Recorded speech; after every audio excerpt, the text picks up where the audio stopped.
Pelantikan pengurus Asosiasi Bimbingan Konseling atau ABKIN Provinsi Bali periode 2018-2022 digelar pagi tadi di Puspem Badung.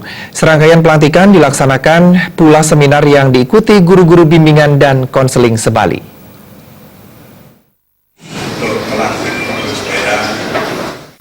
Pelantikan pengurus Asosiasi Bimbingan Konseling atau ABKIN Provinsi Bali periode 2018-2022 dilaksanakan mengingatlah berakhirnya kepengurusan ABKIN Provinsi Bali sehingga kepengurusan yang baru dipandang perlu untuk dibentuk. Kepala SMP Negeri 3 Denpasar sekaligus Ketua Panitia Pelantikan, Wayan Murdani mengatakan, terbentuknya kepengurusan ABKIN Provinsi Bali yang baru diharapkan dapat meningkatkan profesionalisme guru BK lebih baik pada zaman seperti sekarang ini.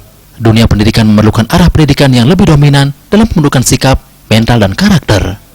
Oleh organisasi Asosiasi Bimbingan Konseling yang terkenal dengan ABKIN, yang mana ABKIN Bali kepengurusannya sekarang sudah berakhir, kemudian akan dibentuk pengurus baru dan sudah dilaksanakan pembentukan pengurus baru dan sekarang akan dilaksanakan pelantikannya dan kemudian juga dirangkaikan dengan seminar daripada guru-guru BK seluruh Bali, yaitu guru SMP, SMA, SMK dan bahkan diikuti juga oleh mahasiswa.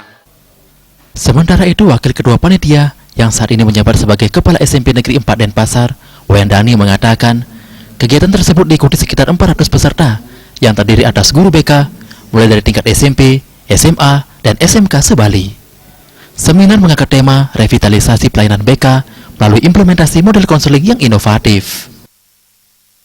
Sebenarnya oleh Ibu Kepala Dinas Pendidikan Provinsi Bali dan selanjutnya pelantikan dilakukan oleh pengurus besar ABKIN Pusat.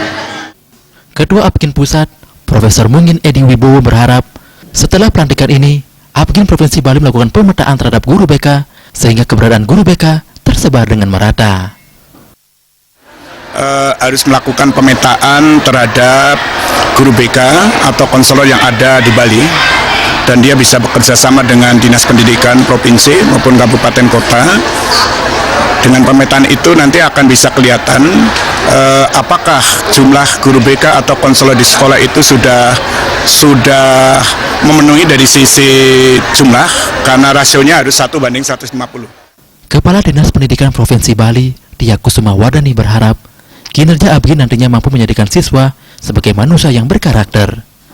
Guru BK memiliki peran yang strategis dalam memberikan pembinaan dan bimbingan kepada siswa, sehingga melalui organisasi ini, para guru khususnya guru BK akan dapat meningkatkan kompetensinya. Penyelenggaraan pendidikan di negara kita, prioritas pertama adalah bagaimana penyelenggaraan pendidikan karakter di sekolah. Nah, peran di sini, peran guru BK lah yang pertama, karena bagaimanapun pembentukan karakter itu tidak bisa setelah dewasa, tapi dari bawah. Ketua ABKIN Provinsi Bali yang baru dipercayakan pada Ketut Gading menggantikan Profesor Nyoman Dantes. Jaya Kesuma, Bali TV.